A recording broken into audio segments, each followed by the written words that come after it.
Everyone thinks the Bermuda Triangle is just folklore. They're catastrophically wrong.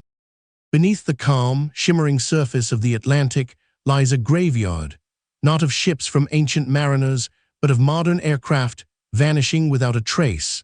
And perhaps no story better exemplifies this chilling reality than the disappearance of Flight 19.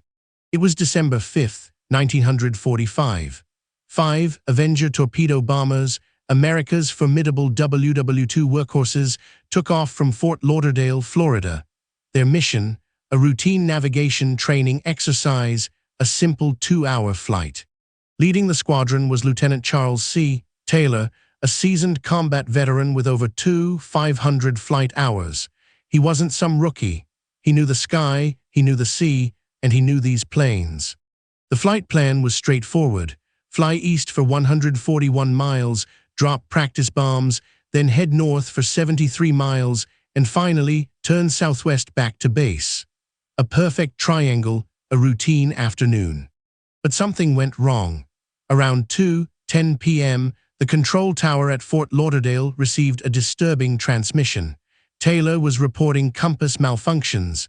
He believed he was off course, disoriented. The conversation grew more frantic. Taylor thought he was over the Florida Keys, but his instruments were failing. The other pilots in his squadron, equally new to the area, couldn't confirm their position. Ground control tried to guide them, suggesting they fly west. But Taylor, convinced he was already west of Florida, turned east instead.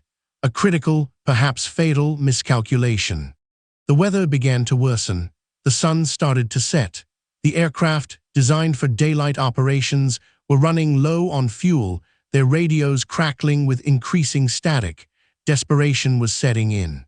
The last intelligible transmission came around 7:04 p.m. Taylor's voice, strained, was barely audible.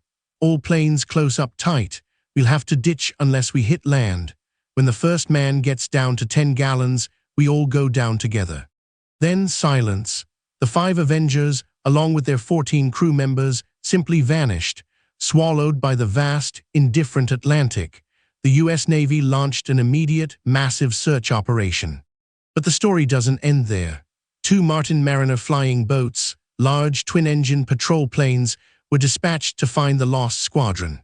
One of them, designated PBM-5 Mariner Boo No. 59225, had 13 men aboard. Less than 20 minutes after takeoff, the Mariner pilot reported back to base. A routine message confirming their position.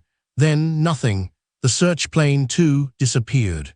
Around the same time, the tanker SS Gaines Mills, sailing off the coast of Florida, reported a massive explosion in the sky.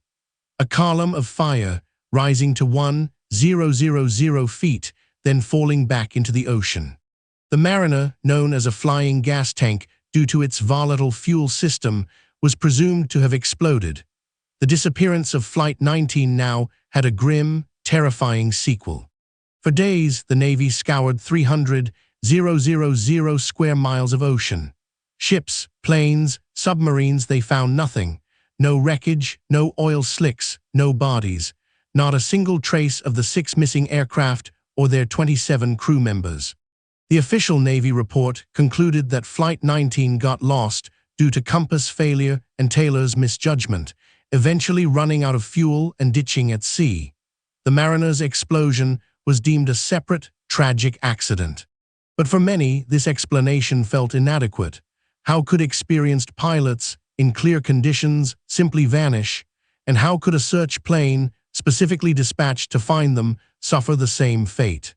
This double disappearance fueled the legend of the Bermuda Triangle, a vast, mysterious area where ships and planes are said to vanish without explanation, defying all logic and known physics. To this day, the wrecks of Flight 19 and the missing Mariner have never been found.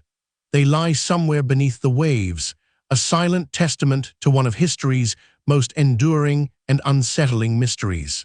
Next, uncover the baffling disappearance of Amelia Earhart and her final, desperate flight.